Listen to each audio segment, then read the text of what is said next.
She found him where the soil cracked with drought and silence, just like her father said she would. Before we dive in, hit that subscribe button and drop a comment. Where in the world are you watching from?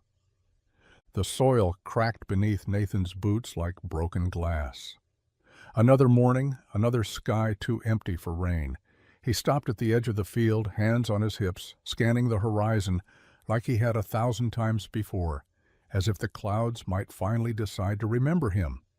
But the sun was already climbing, merciless, unapologetic, and the air carried the smell of dust and dying things.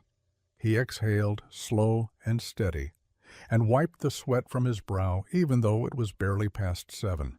The old Hayes farm had been in his family since before the war, long before banks started circling like buzzards and fields stopped giving what they used to. Nathan remembered a time when the corn grew high and thick, when laughter filled the porch swing and the barn echoed with the sounds of work and life. Now it was quieter, the kind of quiet that sinks into your bones and starts to feel permanent. He passed the barn on his way to the coop, giving a pat to the aging beagle lying in the shade like a worn-out patch of fur and loyalty. Rusty lifted his head, thumped his tail once, then drifted back to sleep. Even the dog seemed tired of hoping. Inside the house, June had already left for the day, catching a ride to summer school with her friend's mom. She'd left a note on the table in her looping, awkward handwriting. "Eggs in the fridge. Don't forget to eat. June." He stared at the heart she'd drawn, feeling both warmed and quietly gutted by it. His 13-year-old was growing up too fast, too responsible, too aware of how fragile their world had become. The bills were stacked near the sink, unopened but loud in their silence. Nathan knew what they said. He didn't need to read another final notice to feel its weight. The loan was due in 6 weeks, and the crop, what little had survived, wasn't going to cover it. Still, he grabbed his hat, stepped back outside, and did what he always did. He kept going. Because giving up wasn't in his blood, and even dry soil had a memory of rain. The sun hadn't fully risen yet, just a pale orange blush across the edge of the fields, casting long, sleepy shadows over the rows of stunted corn. Nathan walked with a slow, practiced rhythm, boots crunching over the brittle remnants of last year's hope. He had come out to check the irrigation line again, not because he expected anything to have changed, but because doing something felt better than doing nothing. But as he neared the bend by the old oak tree, he stopped. There was movement. Not the rustle of wind or the flicker of a rabbit darting through stalks. This was different. He squinted through the early haze, and that's when he saw her. A woman sitting in the dirt. She was half hidden between the rows, knees drawn up to her chest, arms wrapped around herself like she was trying to disappear. Her clothes were stained with mud and dust, her hair pulled loose and tangled around her shoulders, and even from a distance, Nathan could see she was crying. He hesitated. 100 questions pushed to the front of his mind. Was she hurt? Was she lost? Was this real? But none of them mattered as much as the one that rose up from somewhere deeper, something strange and impossible. How did she know his name? Because as he stepped closer, her head lifted. Her eyes were red, but sharp, focused. She looked at him like she had been expecting him. "Nathan Hayes?" Her voice cracked around the words, barely above a whisper. He nodded slowly, still trying to make sense of the scene. "That's me." She stood up shakily, brushing dirt from her jeans with trembling hands. "I didn't think I'd actually find you." He blinked. "Do I know you?" She let out a breath that sounded like it carried years of weight. "No, but my father did." The wind picked up just then, rustling the dry stalks around them, and Nathan felt the strange sense that the past had just walked straight out of the ground and stood in front of him, alive, crying, and calling his name. The woman's hands were still shaking as she stepped fully into the morning light. Her eyes, though red from crying, had a steadiness to them now, like she'd found something after a long time wandering.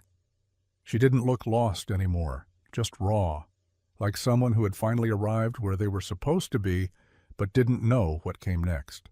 "I'm Claire," she said, voice quiet but firm. "Claire Benton." Nathan turned the name over in his mind, searching for a match that didn't come. Nothing about her looked familiar, no connection he could pull from memory, no face he could place. Still, she looked at him like she already knew him. "My dad was Thomas Benton," she added, watching him carefully. "You helped him once, a long time ago." Nathan's brow furrowed. The name hit like a faint echo, not sharp enough to recall, but not entirely foreign either. "Thomas Benton," he said slowly. "Where was this?" She swallowed. "He said it was right after he got back from the war. He was hitchhiking home, beat up, broke, didn't know where he was going. He collapsed somewhere near this town. He told me a farmer found him, gave him a place to rest, fixed him a meal, and never asked for anything in return, said he never even got the man's full name." Nathan shifted his weight, his boots pressing deeper into the dirt. "I've helped a few people over the years," he said, not out of pride, but memory. "That kind of thing. That wasn't unusual back then." Claire nodded. "But my dad never forgot it. He told me that moment changed everything for him. He said it gave him back his faith in people. He wrote about it in his journals, talked about this farmer like he was some kind of ghost, someone he never expected to meet again. But before he passed, he told me that if I ever needed to remember what real kindness looked like, to come find the man on the Hayes farm." Nathan looked down at the dry ground, then back at her. His throat felt tight. He didn't remember Thomas Benton, not clearly, but he knew the kind of man he used to be, the kind who didn't think twice about helping someone up from the dirt. And now, decades later, the past had returned to his doorstep, not as a memory, but as someone's daughter standing in his field, hoping the stories were true. Nathan invited her back to the house, though the invitation came with more silence than words. Claire followed without hesitation, her boots heavy with dried mud, her arms wrapped around herself like she wasn't sure if she was cold or just holding something in. The screen door creaked as they stepped into the old farmhouse, the air inside cooler, but still tinged with the scent of earth, coffee, and old wood. It was the kind of place where stories lingered in the walls, even if no one was talking. Claire sat at the kitchen table, fingers nervously brushing the rim of her coffee mug. Nathan stayed standing, one hand resting on the back of a chair, waiting without pressing. She reached into her bag and pulled out a worn envelope, its edges curled, the paper yellowed with time. The handwriting across the front was neat, deliberate. "To my daughter, if she ever finds him." She slid it across the table toward him. "I didn't read it until after the funeral," she said, her voice low, steadying itself against grief. It was sealed in a box marked, "For Claire's eyes only." He never talked much about the war, not in detail, but this is the story he never stopped carrying. Nathan picked it up carefully, like it might fall apart in his hands. He opened it and began to read. The letter told of a roadside in the middle of nowhere. A young soldier, recently discharged and trying to make it home, too proud to ask for help and too broken to know he needed it. A farm truck that pulled over. A man with sunburned arms and calloused hands who asked no questions, only offered a hand and a hot meal. No names exchanged, no promises made. Just a single night in the safety of a stranger's kindness. The next morning the soldier was gone before sunrise, but he never forgot the gesture. Nathan set the letter down, his fingers lingering on the page. He didn't remember the name, but he remembered that season, late summer, years ago. He remembered the way people drifted through, wounded in ways that didn't always show. And he remembered helping one man who had collapsed near the edge of the east fence line. "I think I remember," he said, almost to himself. Not his name, but the look in his eyes, like he'd seen more than he could hold. Claire nodded, swallowing the emotion tightening her throat. He said that moment saved him, said it reminded him there were still good people out there. That one act kept him going when nothing else could. Outside, the wind stirred the dry stalks of corn, whispering through the cracks in the windows. And inside the quiet farmhouse, A debt of gratitude buried in soil and time was finally starting to rise again. The letter still sat on the table between them, its paper curling slightly at the edges, as if it, too, was tired from the weight it carried. Nathan rubbed the back of his neck, unsure of what to say next. His instinct told him to thank her for coming, to send her on her way with a nod and a polite goodbye. But instinct didn't account for the look on Claire's face, the quiet exhaustion, the way her eyes kept drifting toward the window like she didn't really have a place to go. He stood, walked to the sink, and poured himself a glass of water, buying time. It wasn't that he didn't believe her. It was that he didn't know what to do with the way her presence stirred up parts of his life he'd carefully boxed up and left alone. She hadn't asked for anything, not even after sharing something that personal. She just sat there, calm now, tracing the rim of her mug like she was trying to make sense of her own footsteps. "You passing through?" he asked without turning around. Claire hesitated. "Not really. I booked a room in town, but the motel said they were overbooked when I got in last night. I ended up sleeping in my car." That landed hard. He turned then, frowning. "You slept in your car last night?" She nodded, giving a small shrug like it wasn't worth a fuss. "Didn't think it would matter. I needed to find this place." Nathan leaned against the counter, arms crossed. He didn't like the idea of anyone sleeping out on some back road, let alone someone clearly carrying her father's memory like a second skin. "There's a guest room," he said finally, the words gruff but not unkind. "It's nothing fancy. Just an old bed, clean sheets, better than a car." Claire looked up, surprised. "Are you sure?" He nodded, eyes steady on hers. "You came all this way. You don't have to sleep behind a steering wheel." She smiled softly, the first real smile since she arrived. "Thank you." He gave a small grunt in reply and turned to grab his keys. "I've got to feed the animals before dark. Make yourself at home. Just don't open the left cabinet under the sink. Pipes leak." Claire let out a small laugh, and something about it eased the room. Not entirely, but enough.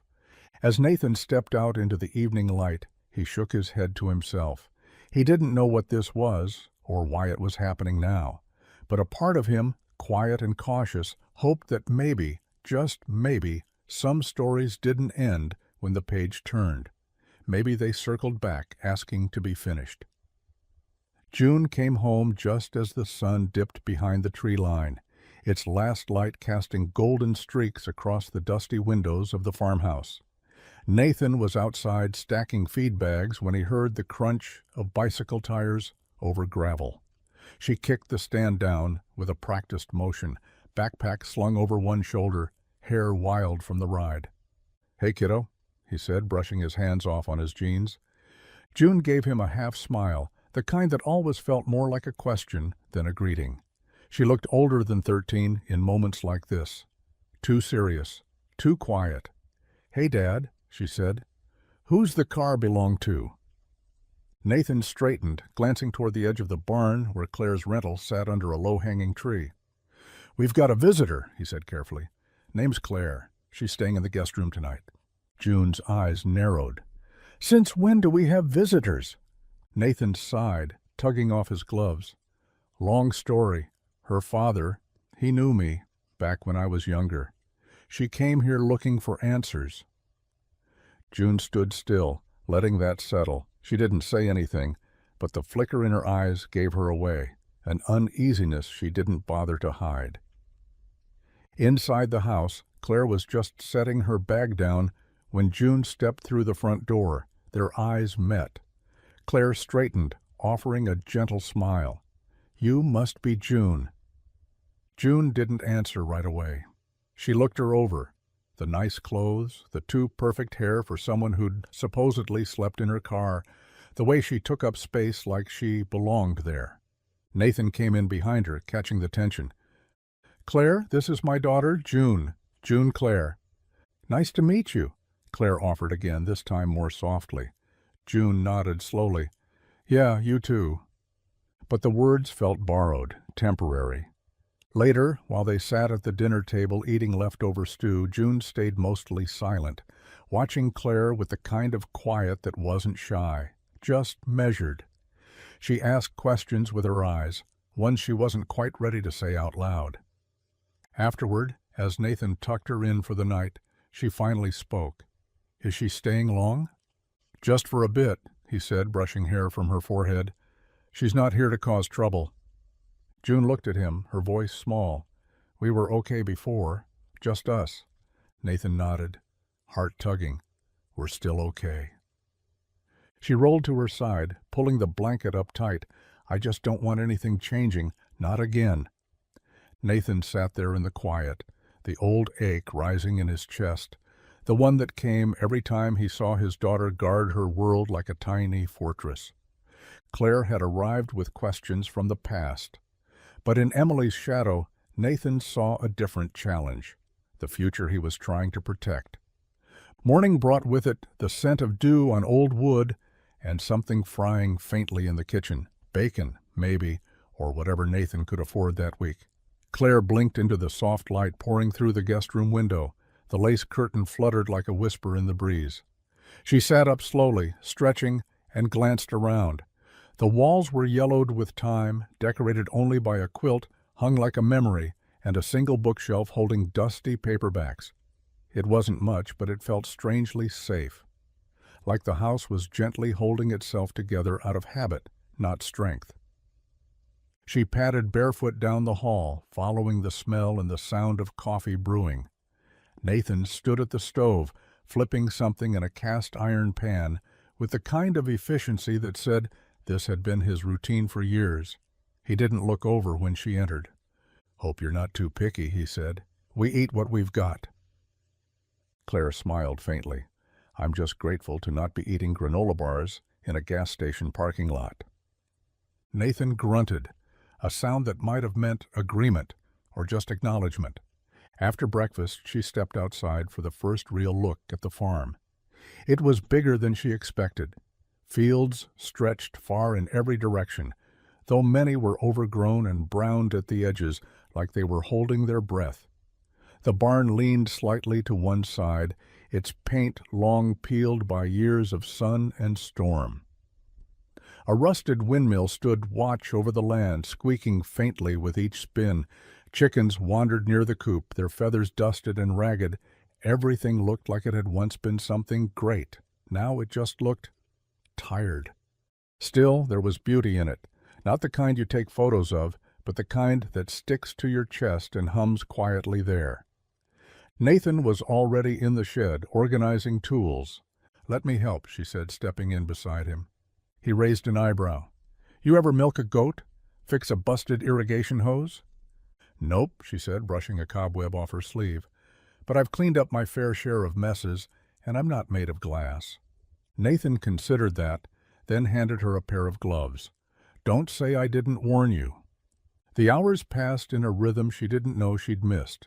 They repaired the chicken wire, cleared weeds from a section of the fence line, and she even helped gather eggs, flinching only once when a hen pecked her wrist. Her city shoes were ruined by noon, and her hair clung to her neck with sweat and grit. But Claire didn't complain, because for the first time in a long time, she wasn't running from anything. She was just doing. And with every wheelbarrow she pushed, every tool she handed Nathan, she felt something waking up in her. Not purpose exactly, but presence. This forgotten farm had a heartbeat. Faint, faded, but real. And she wanted to hear more of it. The shed sat tucked behind the barn, half swallowed by tall grass and a stubborn honeysuckle vine that climbed over its roof like it had claimed the place. Claire had wandered out that way in the late afternoon, chasing the shade and a bit of curiosity. She pushed open the warped wooden door, which groaned in protest, and stepped into the soft gloom. Dust floated through the beams of sunlight that slipped between the slats, dancing like memories not quite ready to rest. Inside it smelled like time. Rust, oil, wood, and something faintly sweet beneath it all, maybe old apples or forgotten hay. Her eyes adjusted slowly, and then she saw it. Tucked against the wall, an upright piano, its surface dulled with neglect. Its keys were yellowed, a few chipped at the edges. Someone had once tried to protect it with a tarp, but the fabric had sagged and torn, letting in years of dust. Beside it sat a tractor, large, red, and clearly lifeless. Its tires were half deflated, and vines had begun creeping up around its rear axle. Claire stepped closer, running her fingers gently along the fender, feeling the heat from the sun still clinging to the metal. She heard footsteps behind her and turned. Nathan stood in the doorway, wiping his hands on a rag, his expression unreadable. "You found the graveyard," he said, voice quiet. Claire looked between the two relics. "They feel like they're waiting." Nathan stepped inside, glancing at the tractor. "That thing belonged to my grandfather. He taught me how to drive on it when I was 10. Engine finally gave out about 5 years ago. I keep telling myself I'll fix it, just never got around to it." She nodded toward the piano. "And this?" Nathan's face shifted. A softness, a hesitation. "That was Emily's." He said the name so gently it nearly floated. "My wife." Claire's gaze dropped to the keys. She played? Every night, even when things were tough, especially then. He stepped closer, looking at it like it hurt to see. She said it kept the silence from feeling empty. Claire pressed a single key. It made a sound, muted, off-key, but still a sound. "She must have been something," she whispered. "She was," Nathan replied, eyes lingering on the dust-covered lid. "She filled this place with music, even when the lights were out." Silence settled between them, thick with things unsaid. Claire rested her hand on the top of the piano, and for the first time she understood what kind of home this was. Not just built from wood and nails, but held together by memory, a place where even broken things still had a place, still mattered. And somehow, in that forgotten shed, standing between the past and what might come next, Claire felt like she'd found something that hadn't been offered in a long time. Belonging. The air changed before the sky did. That kind of stillness that makes your skin prickle, like the world is holding its breath. Claire had been helping Nathan clear debris from the edge of the east field, stacking broken limbs from last month's windstorm into neat piles when she noticed the breeze die. Then came the scent, sharp, metallic, electric. Rain was coming, and fast. Nathan stood up straight from where he'd been tightening a fence post, eyes scanning the horizon. The sky in the distance had shifted to a heavy steel gray, clouds boiling up from behind the ridge like something angry was waking up. "That's not just a passing drizzle," he muttered. Claire wiped sweat from her forehead and followed his gaze. "What do we do?"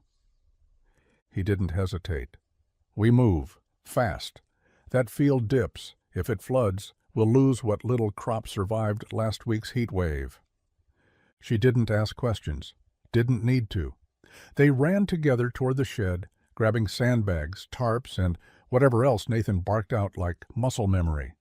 Claire's arms strained, legs aching as they dragged heavy bags into the tractor ruts and the low parts of the rows.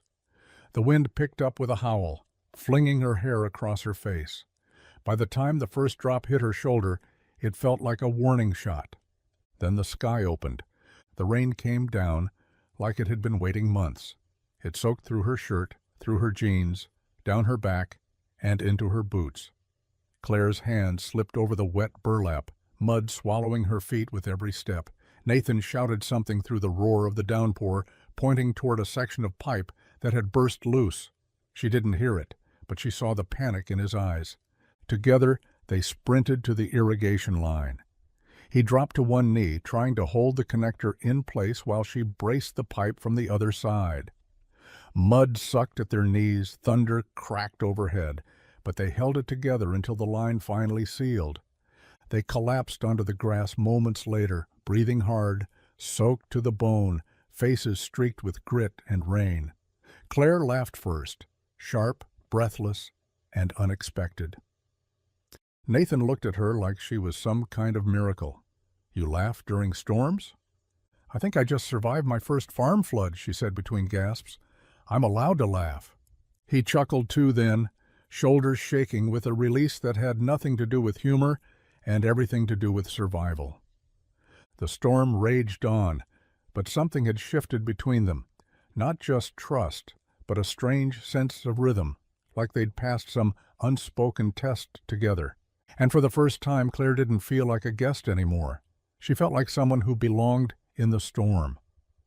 The rain slowed to a whisper sometime near dusk, leaving behind a world that looked freshly wrung out, glassy puddles scattered across the fields, gutters overflowing, and air thick with the scent of wet soil and crushed grass.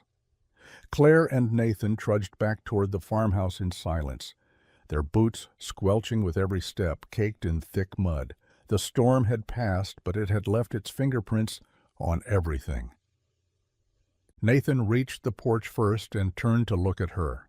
Claire paused at the bottom step, lifting one boot and laughing softly at the sludge dripping from it. I don't think these were made for farmland, she said, swaying a little as she tried to pry the boot off without losing her balance. City shoes, Nathan teased, already unlacing his own. She raised an eyebrow.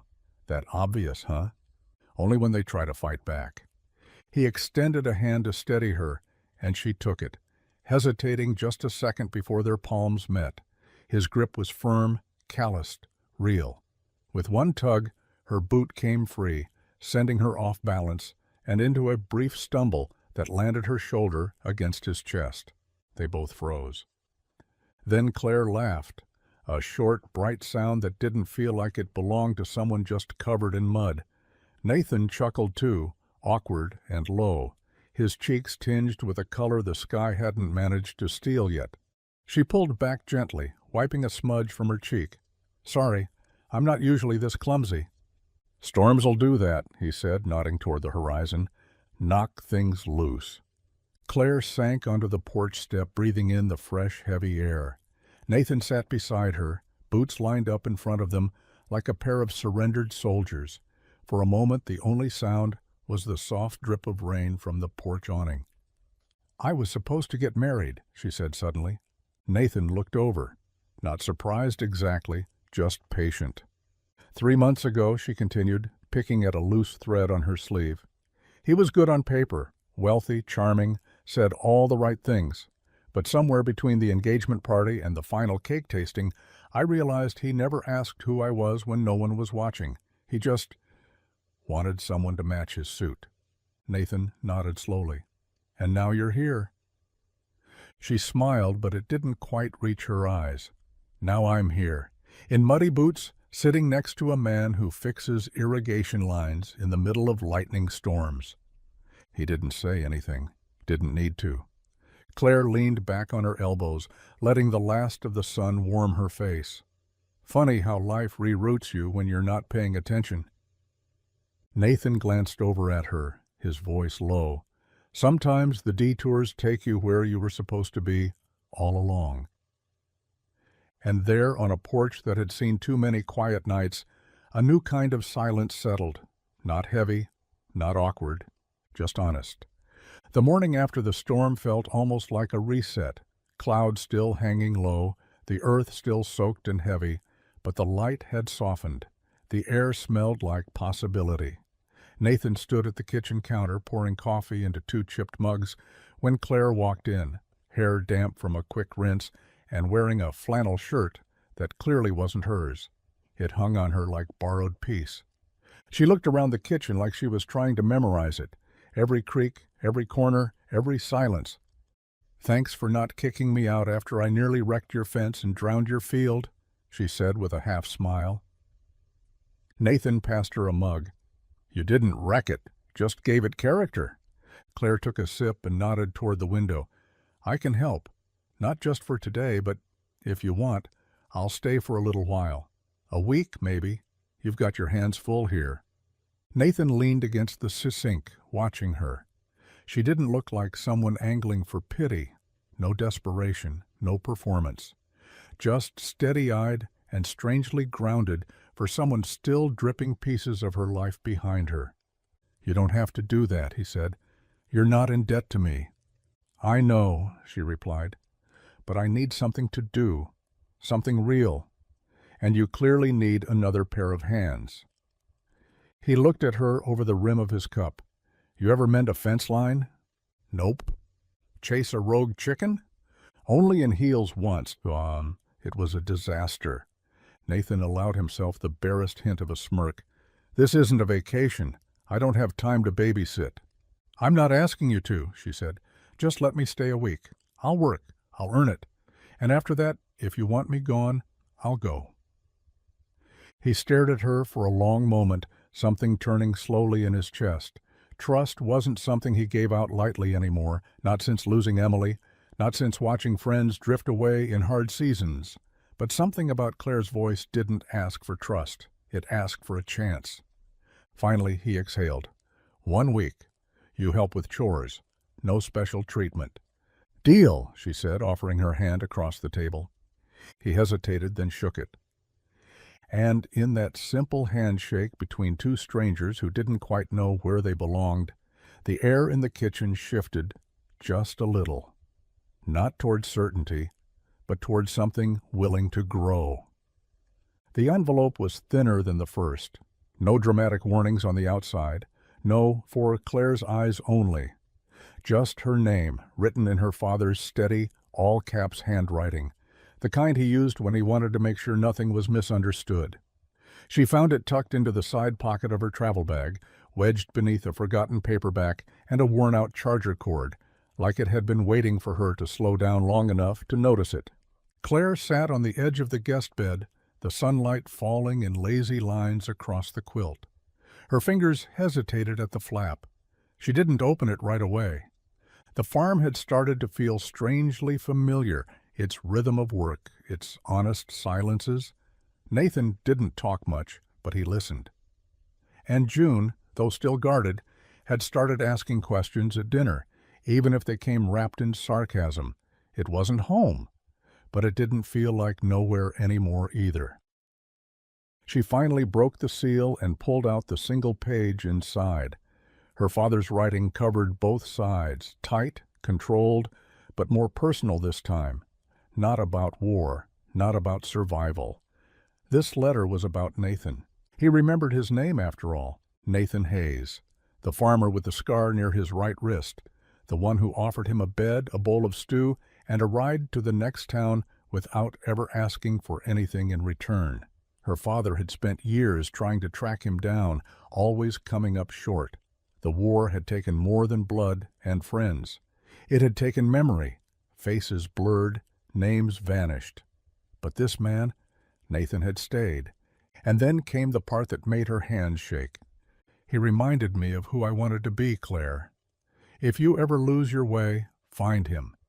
Not because he owes you, but because he understands what it means to keep going when everything feels lost. He lives like the world still matters." She folded the letter slowly, the words burning into her palms. Nathan didn't know he was more than a story. He didn't know he had been the North Star in a stranger's life, or that her father had clung to his memory like a moral compass. And Claire wasn't ready to tell him, not yet. Not when things were just starting to breathe between them, not when the truth might sound too much like a reason to stay. So she tucked the letter back into its envelope and slid it into the drawer beside the bed. For now, she'd keep it there, safe, silent, and waiting, just like the rest of the story. The afternoon sun hung low, casting long amber shadows across the fields. Nathan stood at the edge of the property where the rows of corn gave way to wild thistle and crabgrass. It was a forgotten corner, part of the land no longer tilled, not because it was useless, but because it held something older than crops, something he hadn't disturbed in years. He hadn't planned to come here. He'd meant to check the fencing along the south line, but his boots had carried him here instead, guided by a feeling he hadn't felt in a long time, a whisper of memory, tugging at the edges of thought like a coat sleeve in the wind. The cottonwood tree still stood tall, though its bark was weathered and cracked. At its base, half covered in weeds, lay the faint outline of an old wooden crate, warped from years of rain and son. Nathan knelt slowly, his knees creaking louder than the box's lid as he pulled it open. Inside, the paper had yellowed, but the ink had held. Letters, dozens of them, bound with twine, wrapped in oilskin, and tucked alongside a few fading photographs. They were written in another life, one that had never felt real outside of memory. Soldiers had called him Hayes back then, or Doc, or just you. Names didn't matter as much in foxholes. He picked up one letter, the writing sharp and hurried. From a man named Benton. He stared at it. It was short, just a scrawl of gratitude from a hospital cot, thanking him for the bandage, the food, the joke about bad coffee that made the pain feel distant for a second. Benton hadn't said much. Most didn't. But the signature at the bottom matched the one in Claire's letter. Thomas Benton. Nathan sat back, the wind rustling the grass around him, and for a moment the war wasn't decades behind him. It was right here, pressed into paper, buried beneath the roots, echoing through time. He hadn't remembered the name. Not until now. He put the letter back in the box carefully, like tucking in a child. Claire hadn't come chasing a ghost. She had come to find a piece of her father, and Nathan had unknowingly held it all along. The barn was quiet that afternoon, lit only by strips of sunlight slanting through the slats in the walls. Dust motes hung lazily in the warm air, swirling with each soft step June took across the wooden floor. She'd come out looking for a hammer. Nathan had asked her to help repair the chicken coop, but instead she found a stack of old boxes tucked behind the workbench, half covered by a paint-splattered tarp and years of disinterest. Curiosity outweighed the chore. She pulled the tarp back gently, revealing a collection of old keepsakes, mason jars filled with bolts, faded seed catalogs, and a warped tin box with a broken latch. She pried it open with a screwdriver, expecting more rusted nails or forgotten parts. Instead, there were photographs, black and white, some curled at the edges, others stained with watermarks, but still intact. Most showed unfamiliar faces, soldiers standing in muddy fields leaning against tanks, sitting on crates with cigarettes between their fingers and weariness in their eyes. She sifted through them slowly, holding each one with quiet reverence. These weren't just images, they were stories sealed in silence. One in particular made her pause. Two young men stood side by side, arms slung casually over each other's shoulders. One of them was her grandfather, his chin set firm, a smirk tugging at one corner of his mouth, uniform crisp beneath a jacket too big for his frame. She recognized him from the mantel in the living room. The other man, though, his face was unfamiliar but carried something sharp and distinct. On the back, in her father's handwriting, were just 3 words: "Me and Benton, 1944. June's brow furrowed. Benton. The name rang loud now, Claire's last name. She stared at the photograph longer, a chill settling down her spine even though the air was warm. This wasn't coincidence. It wasn't just a tale Claire had carried from a hospital bedside. Their stories had intersected long before she ever stepped foot on the farm. She clutched the photo tightly and stepped back into the sun, knowing she had to show her father, because sometimes the past doesn't just come knocking. Sometimes it leaves a picture behind, waiting for someone young and stubborn enough to dust it off and see it for what it is. A name etched in time, whispering through generations. Nathan sat on the porch that evening, elbows resting on his knees, a worn flannel draped over his shoulders. The air had cooled just enough to make the wood creak under him, and the sky above was turning that familiar shade of blue that only came right before darkness took hold. Fireflies blinked lazily near the fence line, and the soft cluck of chickens settling for the night echoed from the coop. Claire stood nearby, leaning against one of the porch beams, arms crossed, the photo June had found still clutched in her hand. She hadn't said much when she'd shown it to him, just held it out, the way one might offer proof that ghosts were real. Nathan had stared at it for a long time before setting it down on the table beside him. He knew the man in that picture. He knew the weight of that memory. He cleared his throat, the words hard in his chest. "It was late in the war," he said quietly. "Winter. France, I think. Everything was snow and mud. I was young. Too young to know what I was doing, but old enough to pretend I did." Claire didn't speak. She just listened. "We were moving through this village, half burned, already cleared once, but something felt wrong. I was on a supply run when I heard shouting. Gunfire.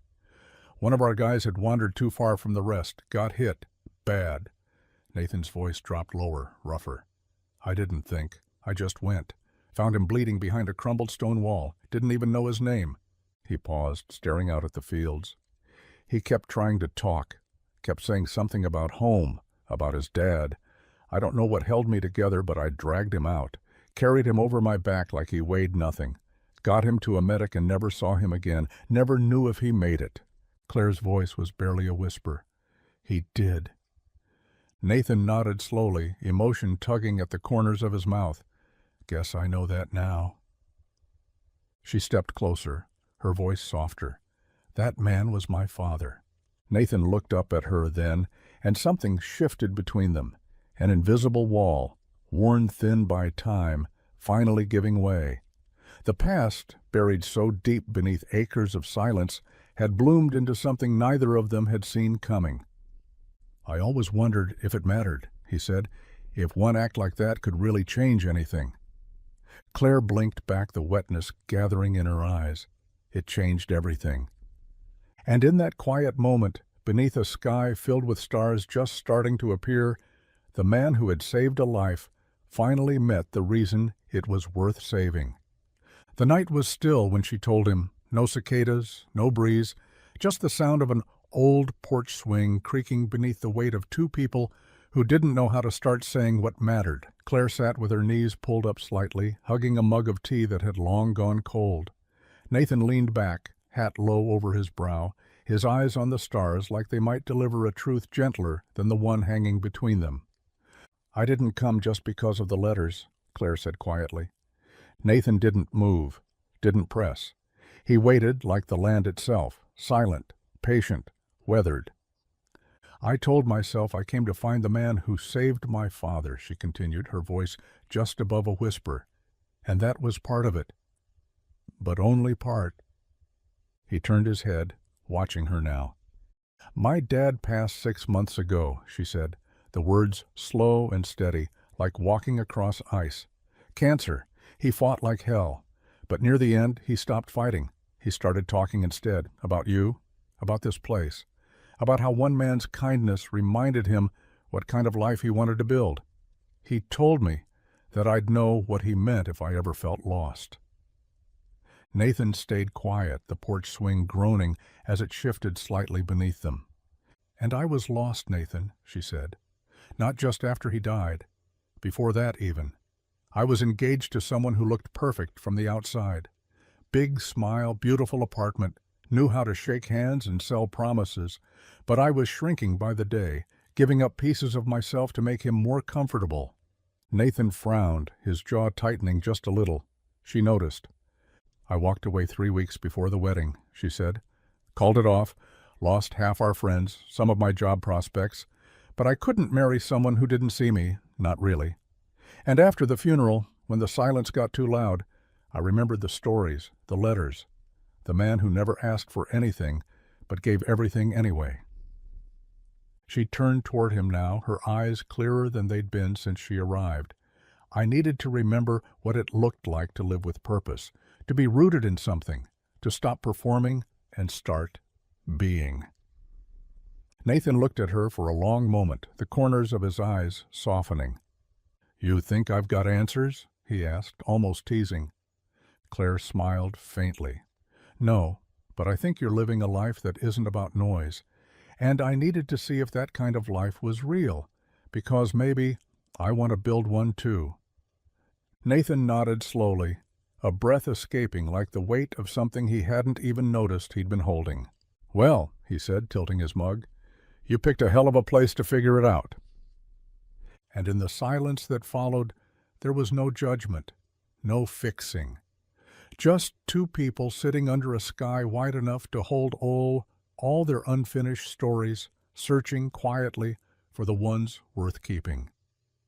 The farmers' market buzzed with life in that familiar small-town way, casual and honest, like no one was in a hurry because they all had time to stop and talk. Folding tables lined the gravel lot beside the old church, covered in homemade jams, fresh tomatoes, patchy quilts, and sunflowers in mason jars. Children darted between stalls with sticky hands and oversized lemonade cups. The smell of warm cinnamon bread drifted through the air, carried by laughter and gossip as easy as the breeze. Claire followed Nathan through the crowd, a canvas tote slung over her shoulder, still getting used to how people here said hello like they'd known her for years. Nathan offered short nods to everyone, sometimes a grunt, sometimes a full sentence. But Claire noticed how they looked at him, not with obligation, with respect. At the honey stand, a woman with silver hair and bright eyes beamed the moment she saw them. "Well, if it isn't Nathan Hayes," she said, wiping her hands on her apron, "and this must be the guest we've heard about." Claire extended a hand. "Claire, just visiting." The woman took it warmly. "Lucille, you staying out at the Hayes place?" Claire nodded. "For a little while." Lucille smiled knowingly. "Well, if you're smart, you'll learn all you can from him. Your timing's good, too. Man's finally letting the world peek in again." Claire tilted her head. "What do you mean?" Lucille leaned on her counter. "Oh, he won't say it, but folks remember.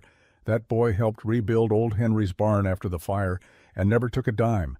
Dropped off groceries on porches all through the winter when the highway iced over. And when I broke my hip last year, he fixed the steps on my porch before I even got home from the hospital." Claire glanced over at Nathan, who had wandered ahead to the produce table like he couldn't hear a word of it. "He doesn't want thanks," Lucille continued, eyes soft. "Doesn't know what to do with it, but this town remembers, always does." As they moved through the crowd, more people waved. A shopkeeper offered Claire a jar of pickles, "on the house since you're with Hayes." A retired vet told her how Nathan once saved his dog after a car accident, carrying the limping animal 2 miles to the vet's house when no one else was home. Every story was another piece of a man who never talked much but always showed up. Back at the truck, Claire loaded the bags quietly, her thoughts as full as the tote on her arm. "You didn't tell me you were the local legend," she said. Watching Nathan tie down the last crate of corn, he glanced at her, unimpressed. "They just like telling stories." "Yeah," she said softly, "but not all stories get remembered unless they matter."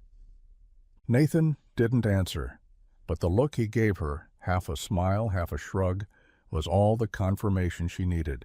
In this town, kindness didn't need a headline, it just needed time, and the right eyes to see it. The cemetery sat just outside the edge of town, tucked beneath a cluster of old maples that swayed gently in the afternoon breeze. The grass was soft and well kept, the kind of quiet that didn't feel empty, just still.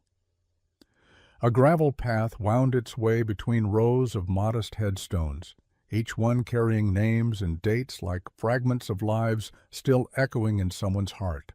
Claire led the way, a folded bouquet of wildflowers in her hands.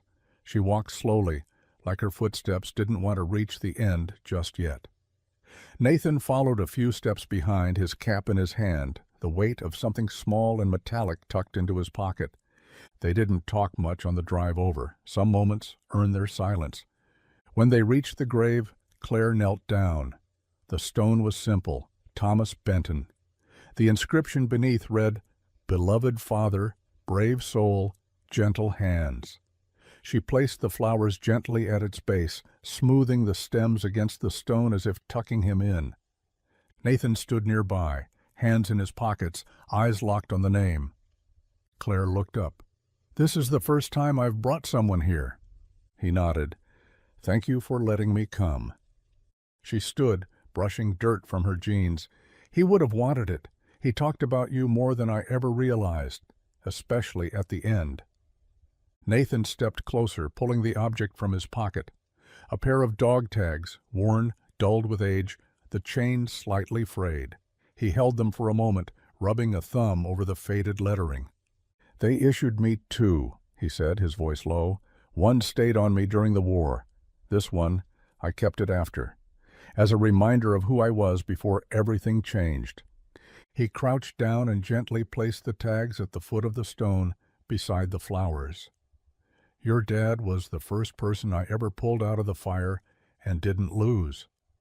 I didn't know his name until now, but he was the first." Claire's eyes shimmered. She didn't try to hide it. Nathan stood again, looking down at the grave with a kind of reverence usually reserved for cathedrals. "I think I needed to come here more than I knew." Claire slipped her hand into his, not searching, not asking, just connecting, grounding. They stood together side by side as the wind stirred the trees above them. No grand speeches, no closure with a bow, just 2 lives gently woven together by an old act of courage and the quiet courage it took to return. And somewhere beneath the earth, between the stone and the soil, it felt like a circle had quietly closed. The sun had long dipped beneath the horizon, but the heat still clung to the porch rails and the wood beneath their feet. Crickets sang their twilight song in the grass, and fireflies blinked like slow, thoughtful signals from a quieter world, the kind of night that wrapped around you gentle and unhurried. Nathan sat in his usual spot, boots off, socked feet stretched out in front of him, one arm draped lazily over the back of the swing. Claire leaned against the porch post, her glass of sweet tea half full, her bare feet dangling over the steps. They hadn't said much since dinner, and for once it wasn't because the past was heavy. It was because the stillness was enough. Claire broke the silence first, her voice low. "When I was a kid, I used to think fireflies were angels, little ones, too busy for wings." Nathan smiled, eyes following the soft flickers above the field. "June used to try catching 'em in jars, said she'd build a whole city if she could." Claire watched one settle briefly on the railing before lifting off again. "I used to dream about what came next. College, marriage, a fast-paced life full of plans and airports and meetings with windows that didn't open." Nathan raised an eyebrow. "Sounds exhausting." It was, and I wasn't even in it yet. She paused. "Then everything broke, and somehow I ended up here, on a porch, drinking tea, watching bugs." He chuckled softly. "Life has a way of course correcting." She looked at him. "Do you believe in second chances?" Nathan didn't answer right away. He stared out into the dark where the fireflies danced, weightless, slow, untouchable. "I believe in quiet ones," he said, "the kind that don't announce themselves, the ones that come in with muddy boots and awkward silences. You don't even know it's a second chance until you're already living it." Claire smiled gently. "That's what this feels like. Not just a visit or a detour. Something's shifting." He turned his head toward her. "So what comes next?" She shrugged, but there was something sure behind it. "I don't know. But I'm not running from it this time. And I'm not chasing anything either. I'm just walking toward it." Nathan nodded, thoughtful. "That's all life really is. Showing up again, even when it's quiet, especially when it's quiet." The porch creaked as the swing rocked slowly. Fireflies blinked across the field like small glowing truths, brief, beautiful, and honest. And somewhere in that slow golden hush, something new began to grow. Not in loud declarations, not in perfect timing, but in presence. And that was enough. The morning started like most others on the farm, quiet, humid, and thick with the smell of dew settling on warm earth. Nathan was halfway through his second cup of coffee when the call came from the neighboring property. Old Mr. Thatcher's voice, breathless and alarmed, cracked through the receiver. "Nathan, you got cows on the road? Yours, I think. East fence is down." Nathan muttered a curse under his breath, grabbed his boots, and was out the door in less than a minute. Claire, still tying her hair back at the kitchen sink, caught the urgency in his footsteps and followed without question. The east fence. That old stretch along the ravine had been sagging for weeks, but there was always something else more urgent to fix. Now, the wire had given way completely, and half the cattle had taken the opportunity for an unsupervised field trip. By the time they reached the fence line, the sun had already begun its climb, casting sharp light across the road where 3 black and white steers stood staring dumbly at a mailbox. A few more grazed in a neighbor's pasture, tails flicking, entirely unbothered by the chaos they'd caused. Nathan jumped out of the truck, cursing under his breath as he surveyed the damage. Perfect. Just perfect. Claire followed, already pulling on a pair of gloves. "What do you need me to do?" He hesitated. She'd helped with chores, sure, but rounding up livestock? That wasn't beginner's work. "Keep them from heading toward the road," he said finally. "That's priority number 1. But Claire didn't just hold the line. She moved fast, sharp, alert. Her heels dug into the dirt as she angled her body just right, arms out, voice steady but firm, as she directed the steers with surprising confidence. One tried to bolt left, she intercepted. Another started toward a low ditch. She clapped her hands sharply and redirected it without spooking the others. Nathan watched from the fence, eyebrows raised. "You done this before?" She smirked, breathless. "Horseback riding camp. Turns out chasing wayward cows isn't so different from herding stubborn teenagers on ponies." Together, they guided the cattle back through the break in the fence, Claire waving her arms, Nathan whistling low and steady. By the time the last steer was safely inside, the sun was high and their clothes were streaked with mud, sweat, and satisfaction. They stood by the torn fence, breathing hard, hands on hips. Claire's ponytail was falling out, a strand of hay clinging to her shirt. Nathan looked at her, this city girl who had somehow gone from lost guest to part of the rhythm here, and shook his head with a small grin. "You keep this up, I'll be out of a job." She laughed, wiping her brow. "Not a chance. But maybe you don't have to do all of it alone anymore." He didn't reply right away, just nodded, the corners of his mouth tugging up as he reached for a post-hole digger. The fence could be rebuilt. But it was what couldn't be fixed with tools, trust, resilience, unexpected grit, that lingered loudest that day. And in the quiet space between hammer swings and soft laughter, Nathan realized something he hadn't dared admit until now. She wasn't passing through. She was leaning in.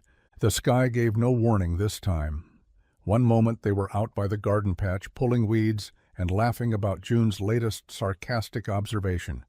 The next, the wind picked up and the first drops fell, soft, cold, and fast. Claire looked up just as the clouds cracked open. Rain poured like someone had split the sky in half. Nathan grabbed her hand without thinking. "Come on." They ran together toward the barn, boots slapping mud, Claire's laugh trailing behind them like music. They ducked under the awning just as the storm unleashed everything it had.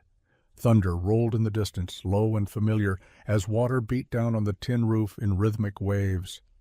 Breathing hard, soaked and grinning, they stood in the doorway watching the downpour.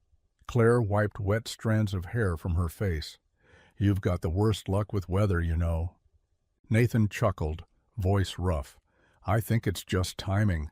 Seems to hit when you're around." She nudged him lightly with her shoulder. "Maybe the sky's just trying to make a point." Silence settled between them, but it wasn't uncomfortable. It felt suspended, like the rain had built a bubble around them and nothing else could get in. Nathan's shirt clung to him, hair damp, eyes darker in the soft gray light. Claire glanced at him, then quickly away, like looking too long might let something out neither of them were ready for. He finally spoke, softer now. "You think you'll stay after the week?" Claire didn't answer right away. The question hung in the space between thunder and breath. She looked at him, really looked. "I think I might want to." He nodded once, not pressing, just holding that moment with her. The rain kept falling, steady and loud. And in the hush that followed their words, something unspoken passed between them. Not a confession, not a promise, but something gentler, a knowing. The kind of moment neither of them would dare call love. But both would remember it that way. The smell of garlic and roasted vegetables filled the farmhouse by sunset, weaving through every room like a warm invitation. Claire moved confidently in the kitchen, sleeves rolled up, hair pinned back, her phone propped against the windowsill playing soft music as she stirred, chopped, and tasted. It had been years since she'd cooked like this, for someone else, not just herself.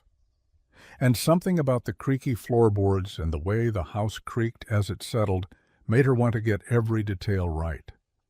Nathan leaned against the doorframe, arms crossed, watching her with quiet amusement. "You sure you're not secretly a chef?" Claire shot him a glance. "Please, I just know how to read a recipe and not burn the place down. That's my gift." June entered from the porch, eyeing the spread on the table. A roast chicken surrounded by rosemary potatoes, sautéed green beans, and a small dish of peach cobbler waiting near the window to cool.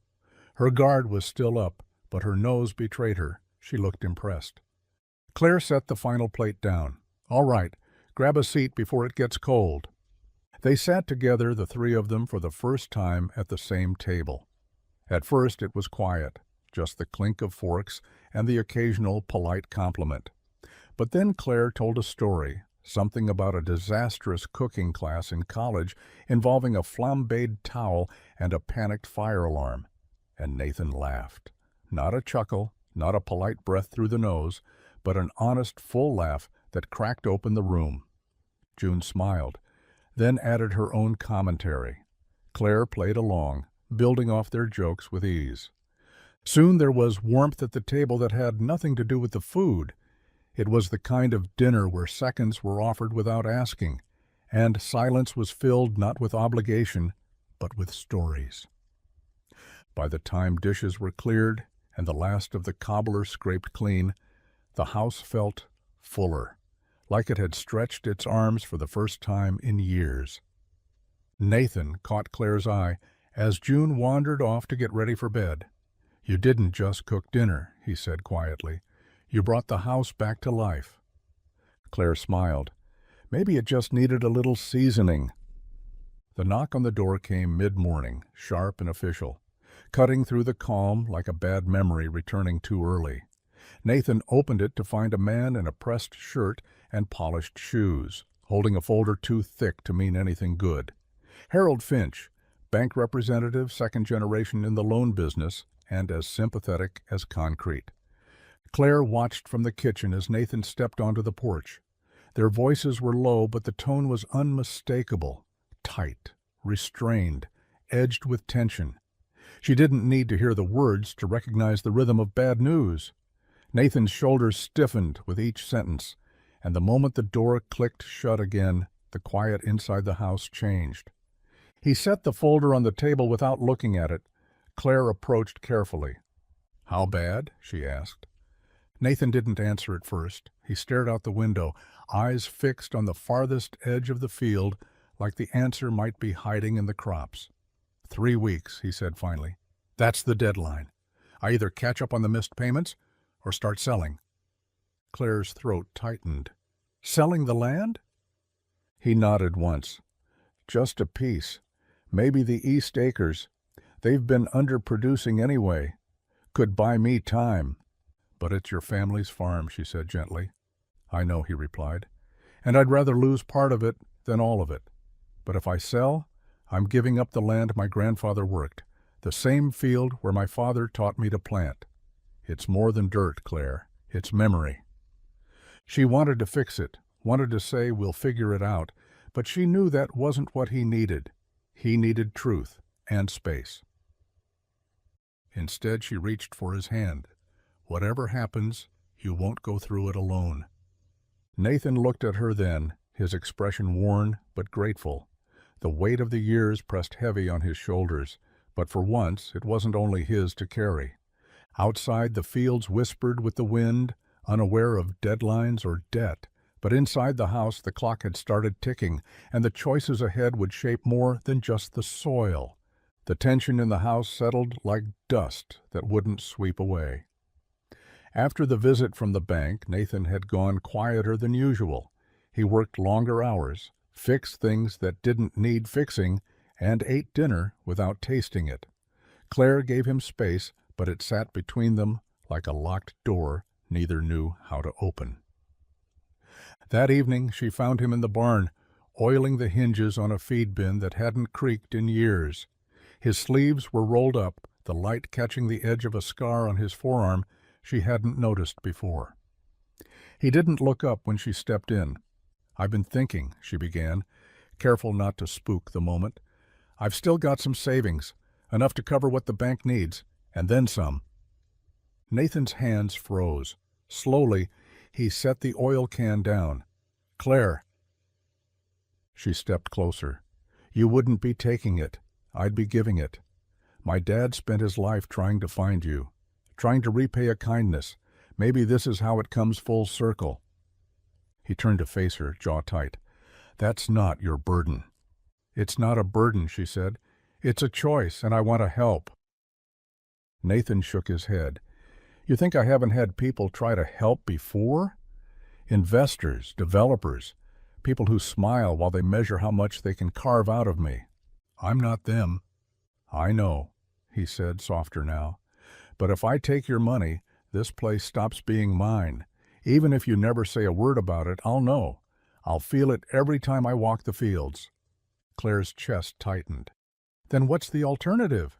Selling pieces of your history just to buy a little time?" Nathan didn't answer right away.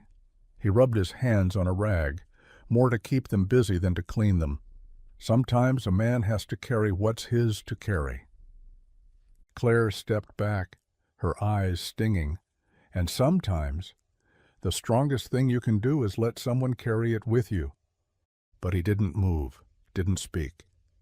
The silence between them was no longer soft. It was full of all the things they couldn't agree on, even as something deeper tethered them together.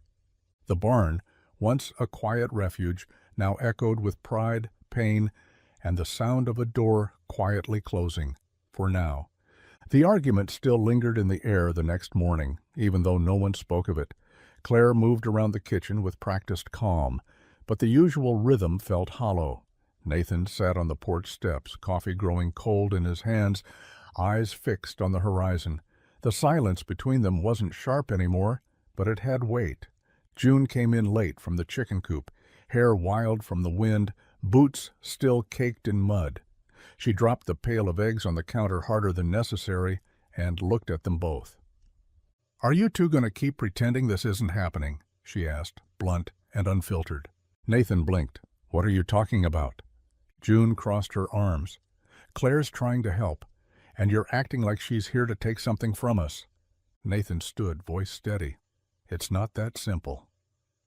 June shook her head. "It is to me. She's been here every morning helping with chores. She listens to my stories. She made dinner that actually tasted like food. And I haven't seen you smile this much since—" She stopped herself. The unspoken name hung heavy. Claire looked down, her heart tightening, but June wasn't done. "You push people away, Dad. You always have. But she's not a threat. She's not trying to change everything. She's just trying to care. And maybe you don't know what to do with that. But maybe you should stop pretending like we don't need it." Nathan's breath caught. He looked at his daughter, not as the child he protected, but as someone suddenly older, wiser. "She's not Mom," June said more gently now, "and she's not trying to be. But I think Mom would have liked her." Claire's eyes filled, but she stayed silent. Nathan looked at them both, the woman offering help, and the daughter reminding him what strength really looked like. The pride he thought he was protecting now felt small next to the love being handed to him, no strings attached. And for the first time, he wasn't sure what to say. Because his daughter had spoken the truth he wasn't ready to face. He was loved, and he was running from it. The attic door creaked open with the kind of reluctance that made Claire smile. Dust floated in the single shaft of light that pierced the dim space, illuminating the layers of time packed into every box and beam. June had suggested they dig around for old quilts, something fun, something light, but what they found instead shifted everything. Nathan climbed the narrow steps behind them, muttering about how the insulation needed redoing. He hadn't been up there in years. The attic had always been a space filled with forgotten things, old furniture, childhood toys, memories too fragile to touch. Claire opened a cracked trunk tucked beneath a tarp. Inside were bundles of letters tied in string, yellowed and brittle at the edges. Postmarks stamped from bases across Europe, names she didn't recognize, but one stood out: Benton, T. Her fingers trembled as she lifted it. Nathan stepped closer, his brow furrowing. "That's his handwriting." She nodded, gently untying the string. Inside were pages upon pages of his father's voice, descriptions of the war, of men who didn't come back, of one man who saved his life when everything else was falling apart. There were photos, too, grainy black and whites of soldiers sitting in trenches, smiling like boys, unaware of the world they'd returned to. One showed Nathan, unmistakably younger, standing next to Claire's father, their arms draped over each other's shoulders like brothers. Claire looked up at him. "You remembered him, even when you thought you didn't." Nathan sat down slowly on a wooden crate, the photo in his hands. He stared at it for a long moment, silent. "I tried to forget a lot of it," he said softly. "Didn't think it mattered. Didn't think anyone needed to remember." Claire knelt beside him. He remembered, every day. You were the man who reminded him the world could still be good. The attic was quiet except for the creak of wood beneath them and the soft crackle of paper between fingers. What they'd found wasn't just proof. It was confirmation. That kindness had echoed through decades. That one moment had changed more than one life, and now finally the story had come full circle. Claire didn't plan on writing the article, not at first. It began as a journal entry, a way to process everything she had seen and felt since arriving at the farm. But the more she wrote, the more the story pulled itself forward. Her father's memories, Nathan's quiet sacrifices, June's fierce love, a farm holding its ground against time, grief, and debt. It wasn't just personal anymore, it was universal. She submitted it on a whim. Late at night, coffee cold beside her, heart pounding as she hit send. The editor at Field and Found replied within 2 days, stunned by the depth and heart of the piece. 2 weeks later, Nathan's story was live. It spread quickly, shared across social media, picked up by regional news outlets, reprinted in full by a major Sunday magazine. Claire titled it, "The Farmer Who Saved My Father and Kept Saving Long After the War." Photos from the attic were included. The letter from her dad. A quiet profile of Nathan, half shadowed by the barn door, sleeves rolled up, looking like a man who never asked to be seen, but finally had been. Nathan read it once, sitting at the kitchen table with the paper spread before him. He said very little, but Claire noticed the way he ran his hand over his jaw more times than usual, the way he blinked and cleared his throat at the part about June. "I didn't ask for all this," he murmured. "I know," Claire said gently, "but it found you anyway." Calls, Papet, started coming in, strangers asking how they could help. A veteran in Colorado mailed a letter thanking Nathan for being the kind of man he wished he'd known. Someone anonymously covered the past due loan at the bank. Claire stood on the porch one evening and watched as a local news van pulled into the gravel driveway. Nathan sighed behind her. "You okay?" she asked. He looked at her, eyes soft, voice low. "I'm still not used to being the story." Claire smiled. "Maybe, but you were always worth telling." The flyer showed up in the post office window first. Bright blue with bold letters. Hayes Farm Harvest Festival. Help us keep it growing. Then it was taped to diner menus, pinned to bulletin boards at the church, and slipped under windshield wipers downtown. Claire hadn't organized it. Neither had Nathan. The town did. Lucille from the honey stand, Pete from the feed store, the high school principal, even the mayor. They all pitched in, calling it a community thank you, but everyone knew it was something more. On the morning of the festival, the fields around the Hayes property came alive. Folding tables were set up with homemade pies, jam jars, and woven baskets full of squash and corn. A stage made of hay bales became the center of the event, where a local band played bluegrass and teenagers took turns dancing barefoot in the grass. Nathan stood near the barn, arms crossed, overwhelmed.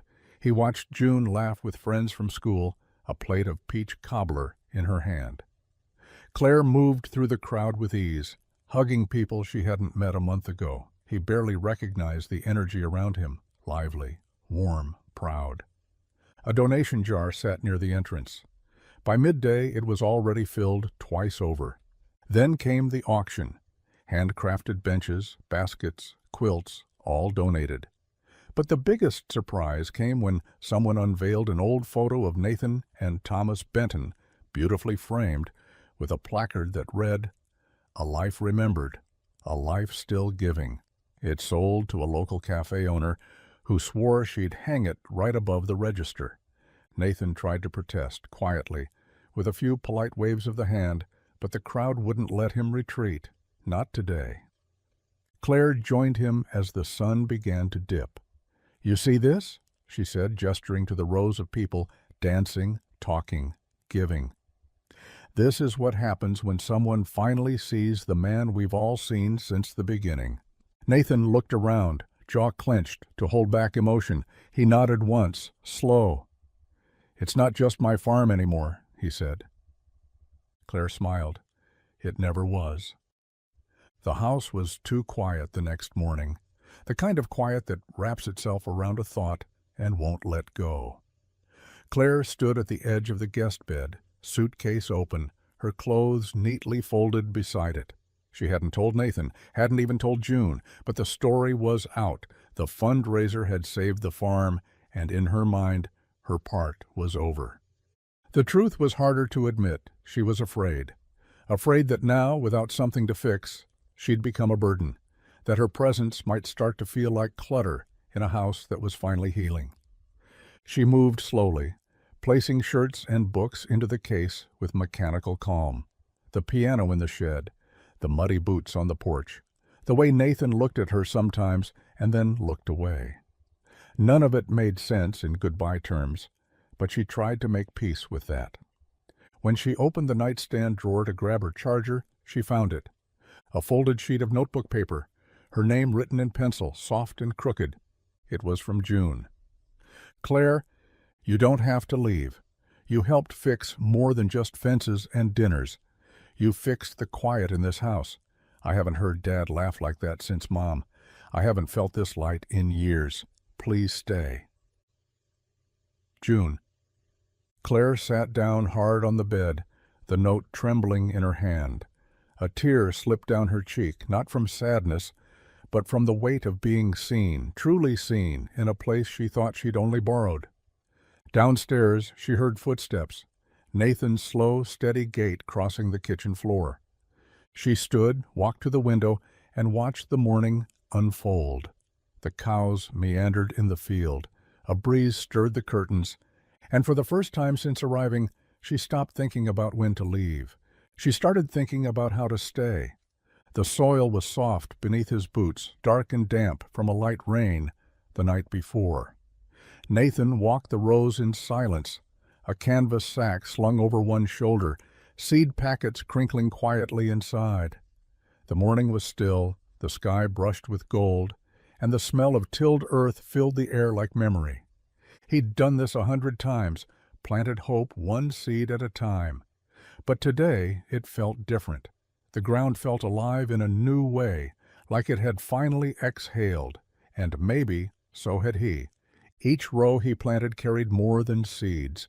They carried the ghosts of every season before, of his father's slow, patient steps, of his grandfather's calloused hands and quiet wisdom, of Emily's laughter as she balanced June on her hip, watching him from the edge of the porch, and now of Claire's muddy boots, her laughter under storm clouds, her voice reading aloud from old letters by lantern light.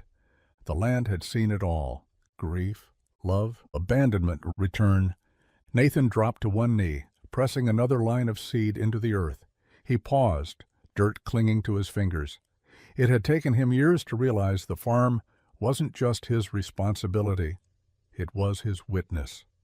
It remembered everything he tried to forget. It held him accountable, even in silence. And now, after everything, it was offering something back. A chance. He looked up and saw June in the distance, tossing feed near the chicken coop, hair tangled in the wind. Claire was by the shed, sleeves rolled, laughing with one of the neighbors who'd come to help repair a fence post. Life didn't feel paused anymore. It felt planted. Nathan stood slowly, wiping his hands on his jeans, the sun warming his back. This field had once been a burden. Now it felt like a promise. And as he pressed the next seed into the earth, he whispered something no one else could hear, just 3 simple words meant only for the land: "I'm still here." The evening light stretched long across the fields, casting gold over the edges of the barn, the porch, the rows just beginning to sprout with green. It was the kind of light that made things feel softer, more forgiving. Nathan stood near the edge of the property, hat in hand, the same spot where he'd first seen her walking through the cornfield weeks ago, her eyes red, her voice shaky, asking if he was the man her father remembered. Claire was there again now, standing beside him, arms crossed gently, watching the sun slip behind the hills. They hadn't said much, not yet. But the quiet between them no longer felt like hesitation. It felt like something waiting to be spoken. Nathan looked at her, took a breath. "I thought I knew how the rest of my life would go." Claire turned to him. "And now?" He hesitated, not out of fear, but because the words mattered more than most. "Now I don't want it to go without you in it." She didn't speak right away. Her eyes shimmered just slightly, but she held his gaze, waiting. "I know I can be hard-headed," he said, voice low. "Slow to say what needs saying. I've spent years surviving, not living. But since you came, this place, me, it's been waking up." Claire stepped closer. "I didn't come here to change your life, Nathan." He smiled, soft and real. "I know. That's what changed it." She reached for his hand, and he took it, rough palms meeting her softer ones, like puzzle pieces that had been waiting years to find their fit. The wind moved gently through the rows, and overhead the first stars began to appear. Nathan looked up, then back at her. "I don't want you to leave." Claire didn't answer with words. She didn't need to. She leaned forward, rested her forehead against his, and in that still moment, under the wide, forgiving sky, a love that neither of them planned for, expected, or chased, simply grew anyway. The fields were full now, row after row of green stretching wide beneath a summer sun that didn't feel like a threat anymore. Chickens wandered freely near the barn. The garden had doubled in size, and laughter, real, whole laughter, often echoed from the porch where June liked to sit and tease Nathan about his uneven tan lines. The house felt different too, not just cleaner or brighter. Lived in, loved. Claire was still there, still waking up early to feed the chickens with June, still humming while she cooked, still planting wildflowers along the fence like she planned to be around long enough to see them bloom. And Nathan, well, he smiled more, laughed easier, held her hand like he never wanted to let go. They hadn't spoken about the next step in any grand, romantic way, but it was clear in the way they moved around each other, in the quiet glances, the shared chores, the peace that settled between them each night like a well-worn quilt. One morning, while sorting through the mail at the kitchen table, Claire paused. A cream-colored envelope sat among the usual flyers and feed bills, handwritten, no return address, just a name. Nathan Hayes. Inside was a short letter, the handwriting neat but nervous. "Dear Mr. Hayes, my father never forgot the farmer who carried him to safety. He passed recently, but he spoke of you often, how your kindness gave him something to hold on to. I only found your name after reading the article. I was wondering if I might come visit the place he talked about all my life." Claire looked up, eyes wide. Nathan took the letter, read it slowly, then folded it with care. "She's coming," he said quietly. Claire smiled, just like I did. Nathan nodded, his voice steady. "And she'll be welcome here." Outside, June laughed at something near the coop, her joy ringing out like wind chimes. The land had healed, but more than that, it had become home again, not just because of crops or fences or fresh paint on the porch, but because love had rooted itself deep in the soil, and once it did, it grew everything around it.